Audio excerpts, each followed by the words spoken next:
Jake Martinez stepped off the transport shuttle and looked around the massive space station. The walls were smooth and white, stretching up so high he had to crane his neck to see the ceiling. Strange lights floated in the air without any wires or supports. The floor felt weird under his feet, like it was made of some kind of soft metal that gave a little when he walked. Other students moved through the hallways, but they didn't look like any people Jake had ever seen. Some looked like tall, thin trees with arms and legs. Others had blue skin that seemed to glow from the inside. A group of small creatures floated past him, their bodies looking like jellyfish made of light. One student had 4 arms and scales that changed color as Jake watched. Jake carried his single bag over his shoulder and tried not to stare. His mom had told him to be polite and remember that he was representing Earth. His dad had just told him to have fun and try not to break anything. Jake was starting to think his dad's advice might be harder to follow. A tall alien with purple skin and 3 eyes approached him. The creature wore what looked like a teacher's uniform with badges and symbols Jake didn't recognize. When it spoke, the words came out of a small device hanging around its neck rather than from its mouth. "You must be the human student," the alien said. Its voice sounded like it was coming from far away, even though it stood right in front of him. "I am Administrator Nexon. Welcome to Galactic Preparatory Academy." Jake shifted his bag to his other shoulder.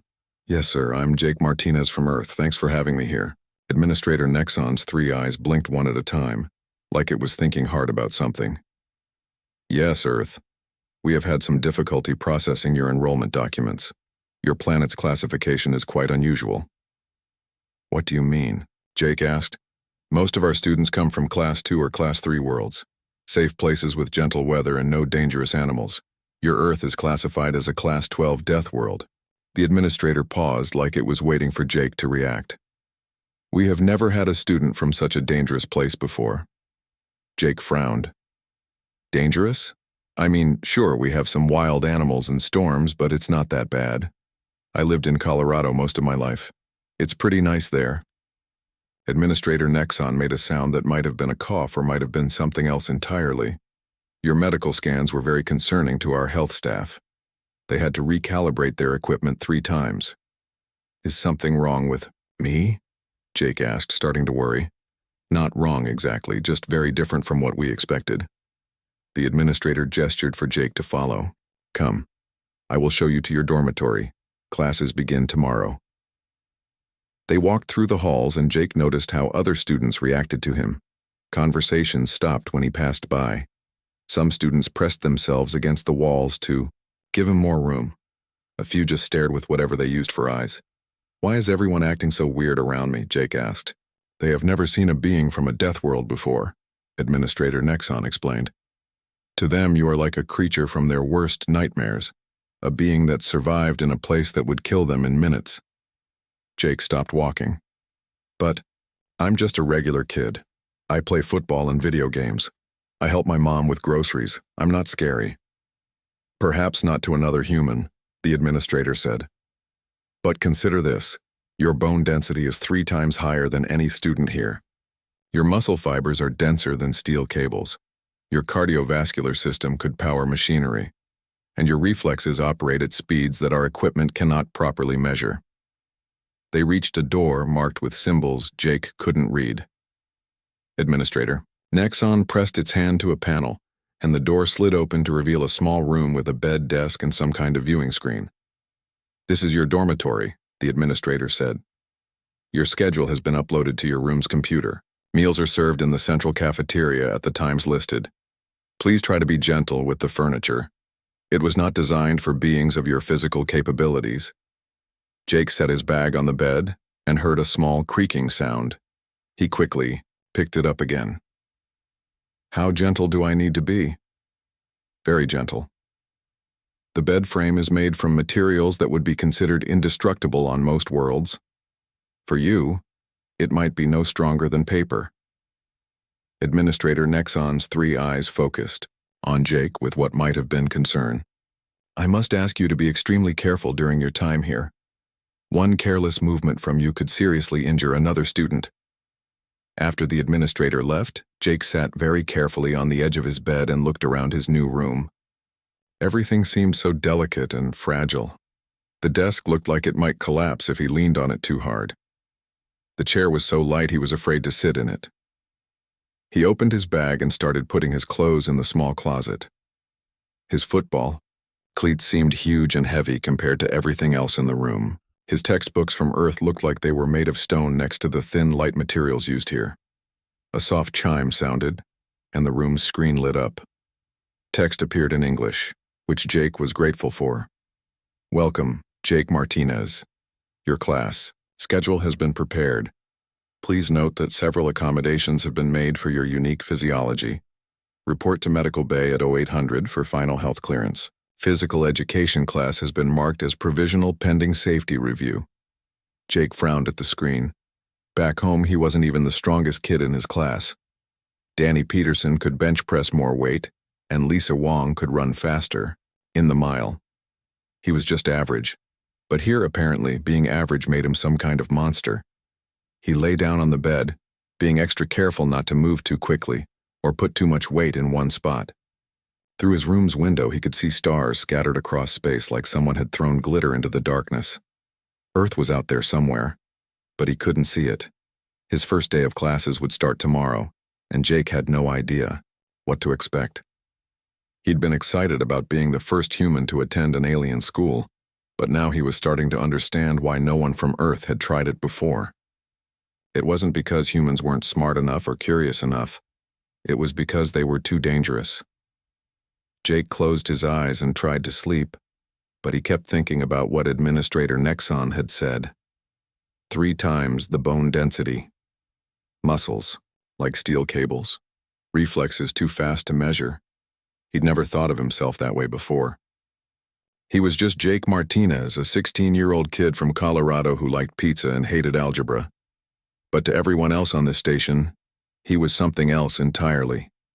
He was a creature from a death world, a being so physically powerful that his very presence made other students afraid.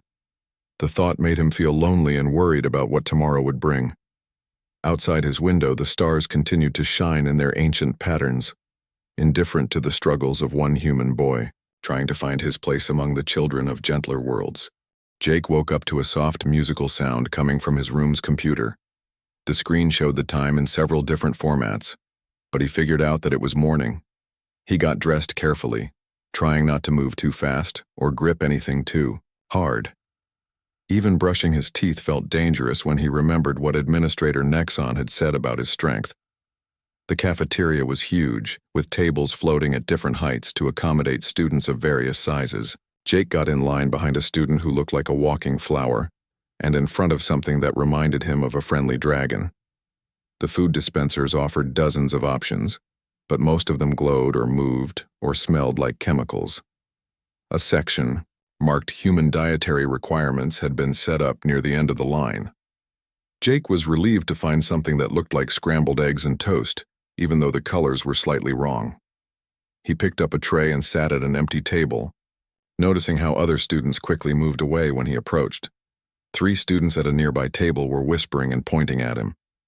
One was tall and thin with crystal-like skin that caught the light. Another looked like it was made of flowing water held together by some invisible force. The third had bug-like features, but walked upright and wore clothes. Jake tried to ignore them and focus on his breakfast. The eggs tasted mostly normal, though they had a slightly sweet flavor. The toast was purple but crunched like regular bread. He was just starting to relax when he heard someone approaching. "Excuse me," said a voice behind him. Jake turned to see Instructor Velom, a creature with gray skin and multiple eye stalks that moved independently. "I am your physical education instructor. I wanted to speak with you before class begins." "Sure," Jake said, standing up. He noticed that Instructor Velom stepped backward when he rose to his full height. "I have reviewed your medical files," the instructor said, its eye stalks focusing on different parts of Jake's body. "I must admit I am concerned about your participation in physical activities with the other students." "I'll be careful," Jake promised. "I don't want to hurt anyone." "That is good to hear. However, I am not sure you understand how careful you will need to be." Instructor Vellum's eye stalks all turned to look directly at Jake's face. The gymnasium equipment was designed for students from Class 1 through Class 6 worlds. You are from a Class 12 world. The difference is like comparing a soap bubble to a rock. Jake finished his breakfast and followed Instructor Vellum through the halls toward the gymnasium. Other students were heading in the same direction, and Jake could see them watching him nervously. Some were wearing what looked like protective gear, which seemed strange for a gym class. The gymnasium was enormous, with a curved ceiling that showed a view of space above them. Exercise equipment floated in organized sections throughout the room. Everything looked smooth and rounded, with no sharp edges or hard surfaces. Soft music played from speakers Jake couldn't see. "This is our physical education facility," Instructor Vellum explained. "All equipment is equipped with safety sensors and automatic stops. The floor surface adjusts to provide optimal traction and impact absorption. The gravity in this section can be reduced for species that require it." Jake looked around at the other students gathering in the center of the room. There were about 20 of them, representing at least a dozen different species. Most of them were staying as far away from Jake as possible, while still technically being in the same group. "We will begin with basic stretching and flexibility exercises," Instructor Vellum announced. "This allows me to assess your current physical condition and identify any limitations or special needs." The instructor demonstrated a simple arm stretch, raising one arm overhead and pulling it gently across the body. The other students copied the movement, their various appendages moving in ways that seemed natural for their body types. Jake raised his right arm and pulled it across his chest, just like he'd done thousands of times in football practice. It was such a normal movement that he didn't think about it at all. Several students made sounds of alarm. The crystal-skinned girl, who Jake later learned was named Zara, pointed at his shoulder and said something in a language that sounded like wine chimes. The water creature called Pip rippled with what might have been distress. "Is there a problem?" Jake asked, still holding the stretch. "Your joint displacement appears to indicate severe structural damage," Instructor Vellum said, its eye stalks focused intently on Jake's shoulder. "How are you not experiencing pain?" Jake looked down at his arm, confused. "It's just a regular stretch. We do this in warm-ups all the time." "All the time?" The instructor's voice rose in pitch. "You regularly dislocate your joints?" "I'm not dislocating anything," Jake protested. "Look, I'll show you."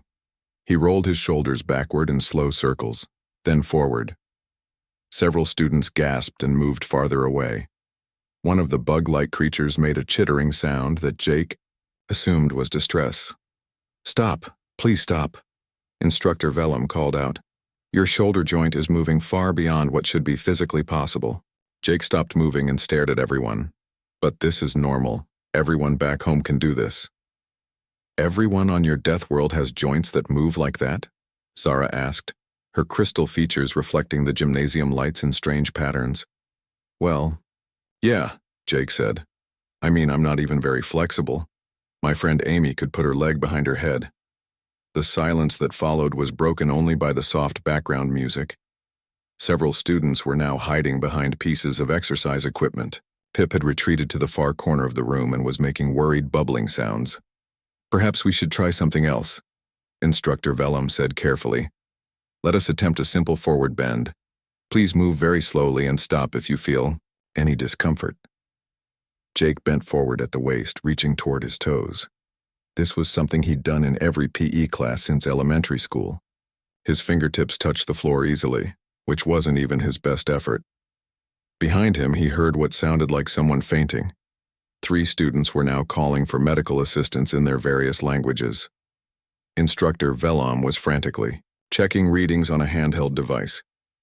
"Your spine," the instructor whispered. "Your spine appears to be folding in half." "I'm just touching my toes," Jake said, straightening up. "Look, I can do it again if you want." "No," several voices called out at once. Jake looked around at the terrified faces surrounding him. These students thought he was breaking his own bones right in front of them. What seemed like the most basic human movement was, to them, like watching someone tear themselves apart. "Maybe we should try the equipment instead," Instructor Vellum suggested, though its voice sounded uncertain. They moved to a section with machines that looked like futuristic exercise bikes. The instructor explained that the devices would automatically adjust resistance based on the user's strength and fitness level. Safety sensors would prevent injury by stopping the machine if anything went wrong. Jake climbed onto one of the machines, being careful to move slowly and gently. The seat felt fragile beneath him, like it might crack at any moment. He placed his hands on the grips and waited for instructions. "Begin with a gentle pedaling motion," Instructor Vellum said. "The machine will gradually increase resistance to find your optimal workout level." Jake started pedaling at what felt like a very easy pace. The machine's display showed his heart rate, which was barely elevated, and his power output, which seemed to be climbing steadily. The resistance increased, but it still felt effortless. After 2 minutes, alarms started going off. The machine's display was flashing red warnings in several languages. Students were backing away again, and Instructor Vellum was jabbing frantically at its handheld device. "What's wrong now?" Jake asked, still pedaling comfortably. "The machine," Instructor Vellum said in a strained voice, "is reading power output levels that should only be possible for industrial machinery." Jake looked down at the display. The numbers meant nothing to him, but they were definitely very large and getting larger. "Should I stop?" "Yes, please stop immediately." Jake stopped pedaling, and the machine continued running diagnostics. Instructor Vellum approached cautiously and examined the readouts. "According to these readings," the instructor said slowly, "you are generating enough power to run the gymnasium's lighting system." Jake climbed off the machine, which made a sad beeping sound as he left. "I was barely trying. I didn't want to break anything." The gymnasium was now almost empty, except for Jake, Instructor Vellum, and a few brave students watching from behind. Protective barriers. The class that was supposed to last an hour had ended after 15 minutes of terror and equipment failures. "I think," Instructor Vellum said carefully, "we need to reconsider our approach to your physical education." The next morning, Jake found a message waiting on his room's computer. Instructor Vellum wanted to see him in the gymnasium before regular classes started. Jake groaned and rubbed his eyes. He had hoped yesterday's disaster would be the end of his gym troubles, but apparently, they were just getting started. He made his way through the empty hallways, passing cleaning robots that beeped nervously and rolled away from him. Even the machines seemed to know he was dangerous. The gymnasium was quiet when he arrived, with only Instructor Vellum waiting near a collection of strange devices Jake had never seen before. "Good morning, Jake," the instructor said, its eye stalks tracking his movement as he approached. "I have been thinking about yesterday's events. I believe our problem is that we do not understand your physical capabilities. These are testing devices that will help us measure your actual strength and fitness levels." Jake looked at the machines with suspicion. They were bigger and more solid-looking than the equipment from yesterday, with thick metal frames and reinforced components.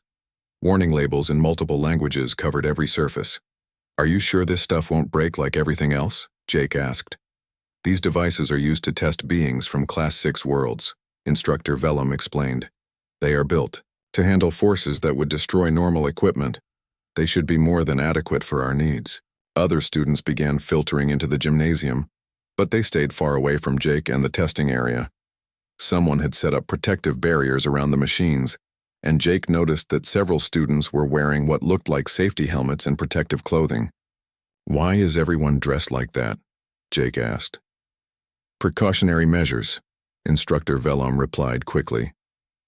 "Now, let us begin with a simple grip strength test. Please grasp the sensor with your dominant hand and squeeze as hard as you comfortably can." Jake approached the first machine, which looked like a metal bar connected to a computer display. The device was marked with symbols he couldn't read, but the numbers on the screen went up to values that seemed very high. He wrapped his fingers around the sensor, being careful not to grip too tightly. The machine immediately started beeping. Numbers flashed on the screen faster than Jake could read them, climbing higher and higher. The beeping got louder and faster until it became a constant alarm sound. "You can squeeze harder," Instructor Vellum encouraged. The machine is designed to find your maximum force output. Jake increased his grip pressure slightly, still being very careful. The alarm sounds got even louder, and red warning lights started, flashing all around the device. The screen was showing numbers so high they didn't seem real. Error, error, maximum parameters exceeded, announced a mechanical voice from the machine. Jake quickly let go of the sensor and stepped back. I'm sorry, I didn't mean to break it. Instructor Vellum approached the machine cautiously and examined the readouts. Its eye stalks drooped as it read the numbers. You did not break it exactly, but you did exceed its maximum measurement capability. What does that mean? Jake asked. It means this device, which was designed to test the strongest beings in known space, cannot measure how strong you are. The instructor's voice sounded tired. Let us try the jumping test instead. The next machine was a platform surrounded by sensors that would measure vertical leap distance. Jake had done similar tests in PE class back home, though those just used a wall and some chalk to mark how high he could reach. Simply jump as high as you can, Instructor Vellum instructed. The sensors will record your maximum height. Jake bent his knees and prepared to jump. He could see the alien students pressed against the far walls of the gymnasium, watching through the protective barriers. Some had their eyes covered, like they were expecting something terrible to happen. He decided to take it easy and do maybe half of what he could really manage. No point in scaring everyone more than necessary. Jake crouched down and pushed off from the platform with what felt like a gentle hop.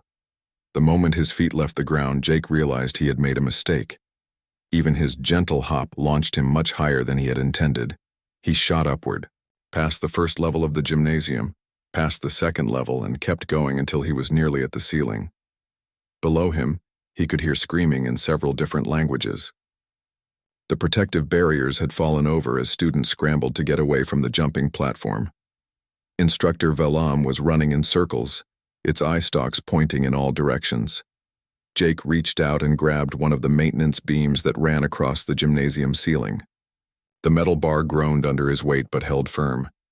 He hung there for a moment, looking down at the chaos below, then carefully lowered himself hand over hand until he could drop gently back to the platform. I'm okay, he called out. Everything's fine. But everything was not fine. 3 students had fainted and were being treated by medical staff who had apparently been standing by just in case. Several others were huddled in corners, making distressed sounds. Instructor Vellum was frantically checking readings on multiple devices while muttering in its native language. How high did I go? Jake asked.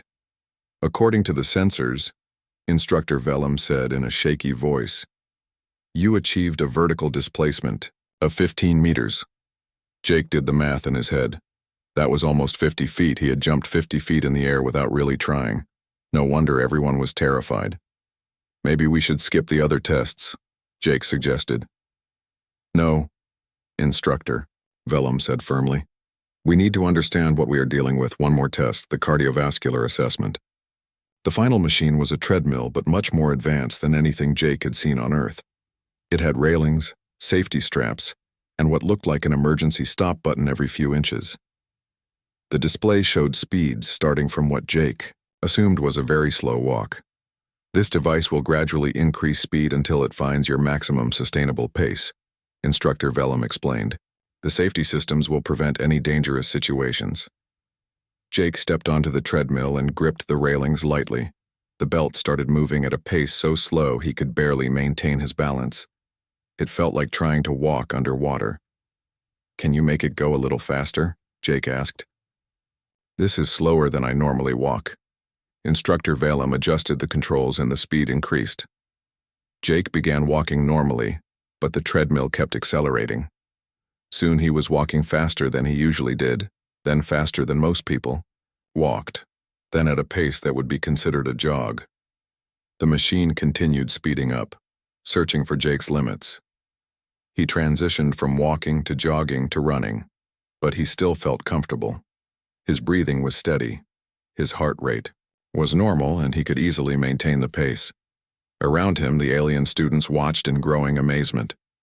What had started as fear was turning into something else.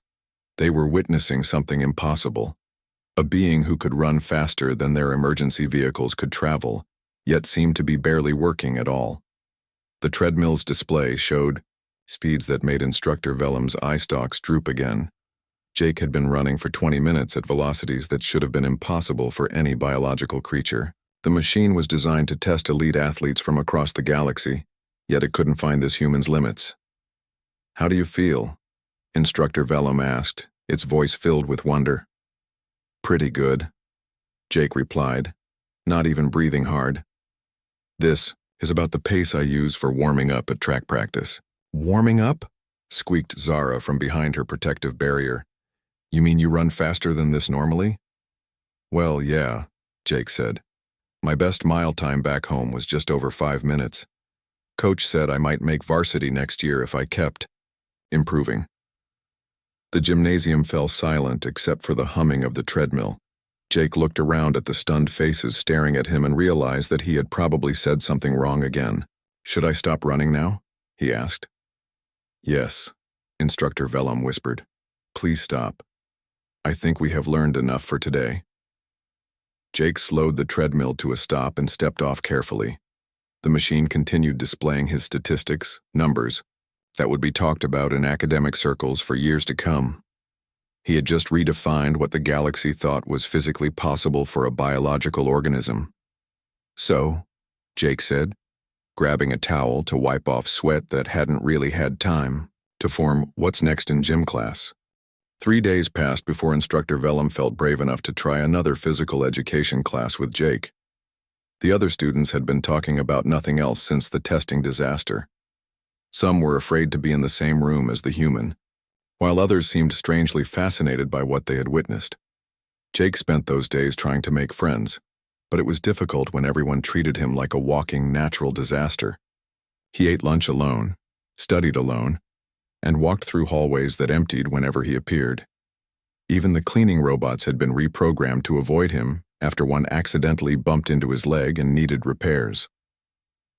When the message came that gym class would resume, Jake wasn't sure if he felt relieved or worried. At least it was something to do besides sitting alone in his room. The gymnasium looked different when he arrived. All the individual exercise equipment had been moved away, replaced by a large open space filled with floating rings and gentle obstacles. Soft barriers drifted through the air, and the lighting had been dimmed to create a more relaxed atmosphere. "Today we will play orbital ball," Instructor Vellum announced to the gathered students. "This is a team sport that emphasizes cooperation, strategy, and gentle precision rather than physical strength." Jake looked around at his classmates, who were keeping their usual distance from him. He recognized Zara, the crystal-skinned girl, and Pip, the water creature. There was also Kel, the bug-like student who belonged to some kind of hive mind, and several others he had seen but never spoken to. "The rules are simple," Instructor Vellum continued. 2 teams attempt to guide a soft sphere through the floating rings using handheld manipulator tools. No direct contact with the ball is allowed, and all movements must be gentle and controlled. The sport was designed to be safe for all species. The instructor held up what looked like a large soap bubble with a faint glow inside. "This is an orbital ball. It is extremely delicate and will pop if handled roughly. Players must use finesse and teamwork to score points." Jake was assigned to a team with Zara, Pip, and 3 Andromedan twins who communicated through patterns of lights on their skin. The opposing team consisted of species known for their coordination and tactical thinking. Everyone assumed Jake would be a liability in a game requiring such delicate touch. Each player received a manipulator tool that looked like a tennis racket crossed with a butterfly net. The device was designed to create gentle air currents that could push the ball without touching it. Jake held his tool carefully, remembering what had happened to the last piece of equipment he had used. "Remember," Instructor Vellum said, looking directly at Jake, "gentle movements only. The ball will burst if subjected to any significant force." The game began in the gymnasium's zero-gravity section. Jake struggled initially with the magnetic boots that kept players anchored to surfaces, and the 3-dimensional playing field felt completely foreign. His teammates worked around him, clearly expecting him to make mistakes. For the first few minutes, Jake mostly stayed out of the way and watched.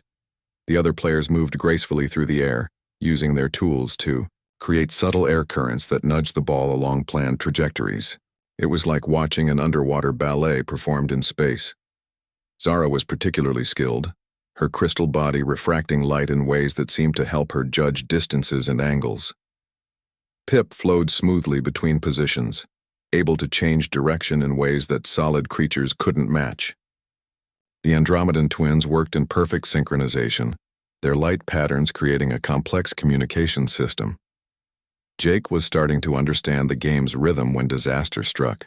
An opposing player misjudged a move and accidentally launched the ball directly toward Jake at high speed. The delicate sphere was moving much faster than intended, and there was no time for anyone else to intercept it. Jake's body reacted instinctively. Without thinking, he reached out and caught the ball with his bare hand, his reflexes operating at speeds the other players could barely perceive. The moment his fingers closed around the sphere, he realized his mistake. The gymnasium went completely silent. Everyone stared at Jake, who was holding the supposedly fragile ball in his palm. According to everything they had been told, the ball should have burst the moment he touched it. Instead, it sat peacefully in his hand, glowing softly. "How? Is that possible?" whispered one of the opposing players. Jake looked down at the ball, confused. It felt solid enough to him, though he was being very careful not to squeeze. "It didn't break," he said unnecessarily. "It should have burst instantly," Instructor Velom said, floating over to examine the situation. "Direct contact with the ball results in immediate rupture. It is a basic law of orbital ball physics." "Maybe this one is defective," Jake suggested, gently tossing the ball back into play. His casual throw was meant to be a gentle lob to Zara, but Jake had seriously underestimated his own strength. The ball shot across the playing field like a cannonball, ricocheting off 3 walls before Pip managed to deflect it with emergency barriers. The gymnasium's safety systems activated immediately, assuming a high-speed collision had occurred. Alarms blared, emergency lighting flashed, and protective fields appeared around all the players. The game came to an abrupt halt as medical teams rushed in to check for injuries. "I'm sorry," Jake called out over the noise. "I was trying to throw it softly." But the damage was already done. The ball, which had somehow survived Jake's direct touch, had finally burst from the impact with the walls. The game was over, and once again Jake had managed to cause chaos in what was supposed to be the gentlest sport in the galaxy. Instructor Velom dismissed the class early while technicians examined the wall damage. Jake's casual throw had left small dents in the reinforced gymnasium walls, something that should have been impossible with the equipment they were using. As the other students filed out, Jake noticed some of them lingering behind the barriers, watching him with expressions he couldn't quite read. The fear was still there, but it was mixed with something else now. Curiosity, maybe, or amazement.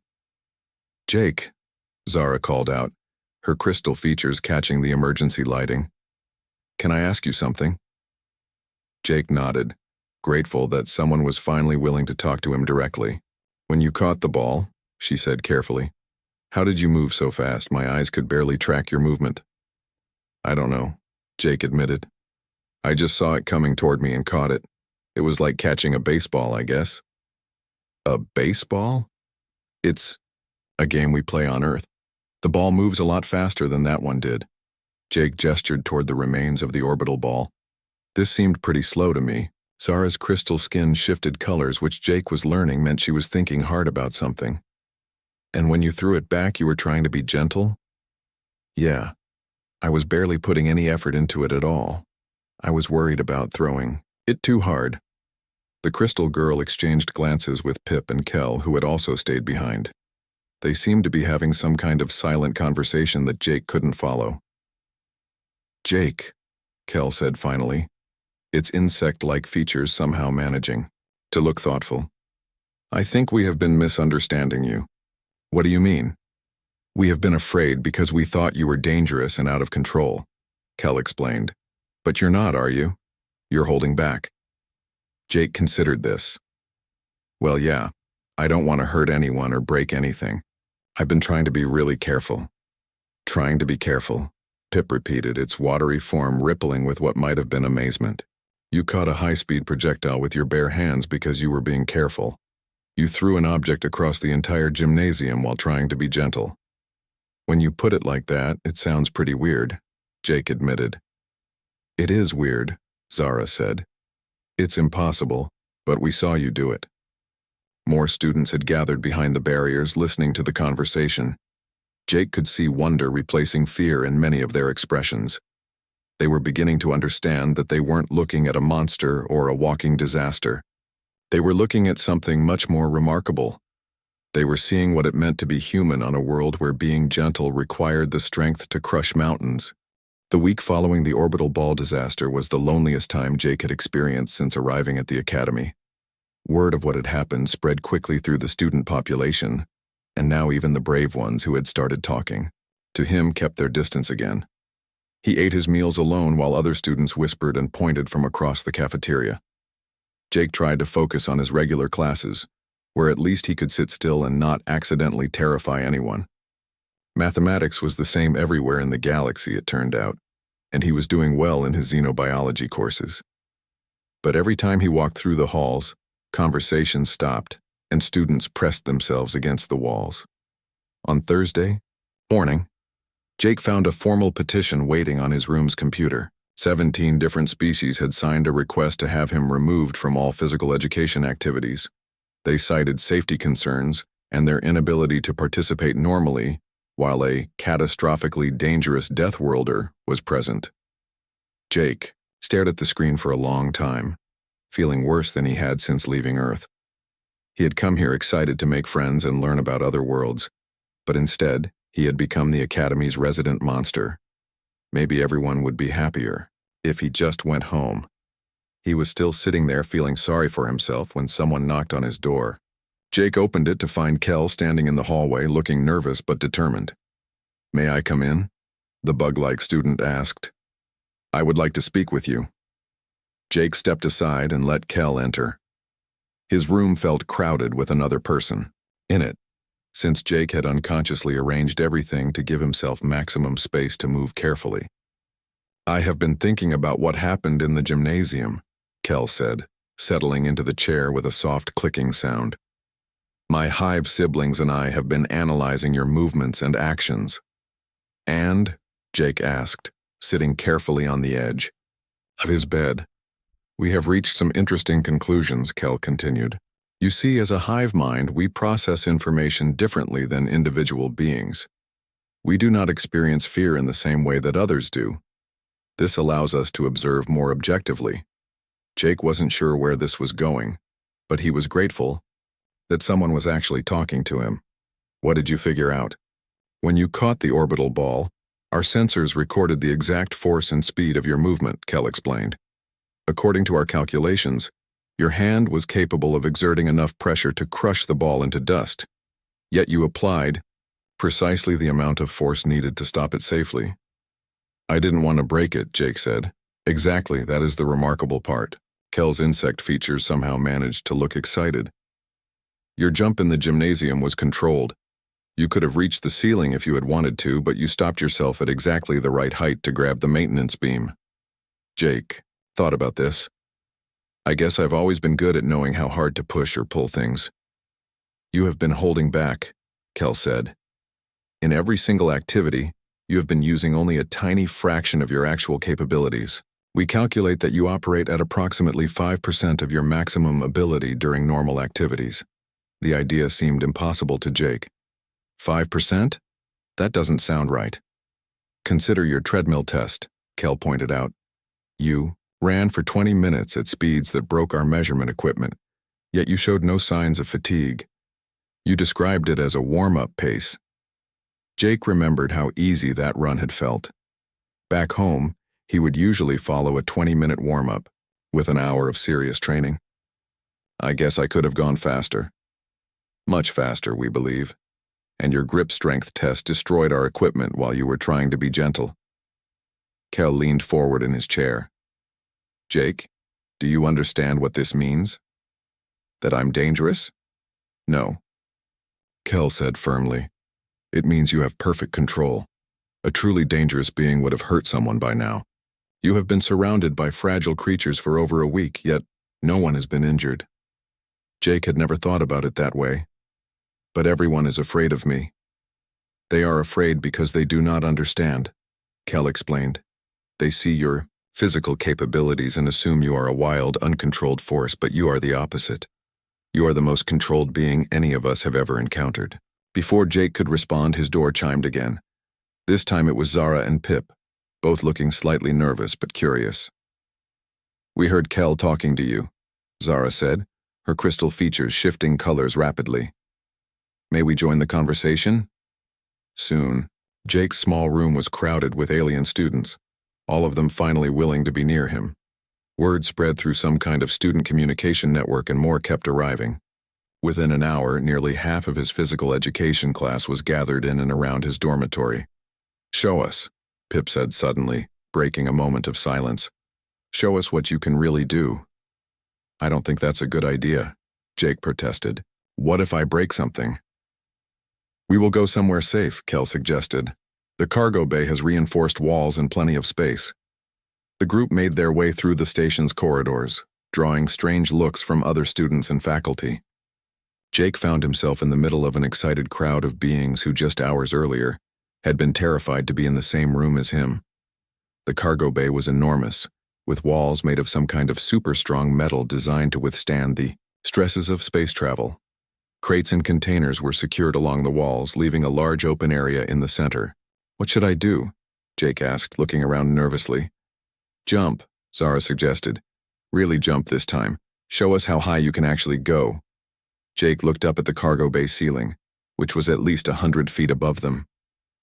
The students had positioned themselves behind protective barriers, but their expressions were eager, rather than fearful.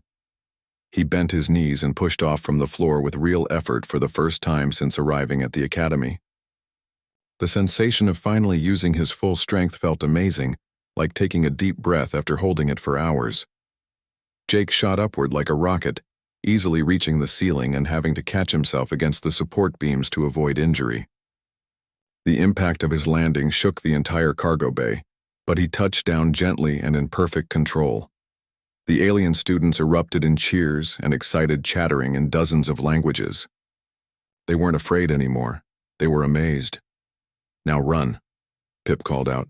Show us how fast you can really move. Jake grinned and took off across the cargo bay at his actual running speed. To the watching aliens, he seemed to blur as he moved, covering the length of the enormous room in seconds. When he stopped, he wasn't even breathing hard. More requests followed. They wanted to see him lift things, bend metal, demonstrate his reflexes. Jake found himself laughing and showing off for the first time since leaving Earth. These beings weren't just accepting his abilities, they were celebrating them. This is incredible, Zara said during a break in the demonstrations. On my world, we have legends about beings with such capabilities. We thought they were just stories. On mine too, added another student. We call them the Star Dancers, mythical creatures who could leap between worlds. Jake realized that he had spent so much time trying to hide what he was that he had never considered what he represented to these students. To them, he wasn't a monster or a freak. He was something out of their oldest stories, a living legend, walking among them. Word of the demonstration spread throughout the academy. Within days, students from other classes were asking to meet the human. Faculty members requested detailed reports on his capabilities. The administration began developing new physical education programs designed around Jake's unique abilities. But the best part was that Jake finally had friends. Real friends who understood what he was and weren't afraid of it. They wanted to learn from him, to understand how someone could be so powerful yet so controlled. The story ended with Jake standing in a redesigned gymnasium, teaching a class of eager alien students. He had become not just a student at the academy but a teacher, showing his classmates that true strength wasn't about how much force you could apply, but about knowing exactly when and how to use it.